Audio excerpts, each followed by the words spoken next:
অনেক ছোট ছোট বনুরা রয়েছো যারা জেগে জেগে স্বপ্ন দেখছো আর মনে মনে ভাবছো মুঝে সাজনকে ঘর জানা রে। তো বলছি বনুরা, সাজানের ঘরে না ইউনিক কিচ্ছু নেই। মায়ের বাড়িতে এই যে বেলা 10টা 11টা অবধি ঘুমোচ্ছে ছুটির দিনগুলোতে, তো সাজানের ঘরে গেলে কিন্তু সেই সব ঘুম চটকে যাবে। ভোরবেলা উঠতে হবে, একদম কাক ভরে উঠতে হবে।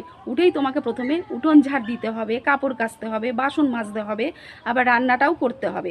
রান্না যদি 19 থেকে 20 হয়েছে, তাহলে সাজানের মা না তোমাকে 10টা কথা শুনিয়ে দেবে।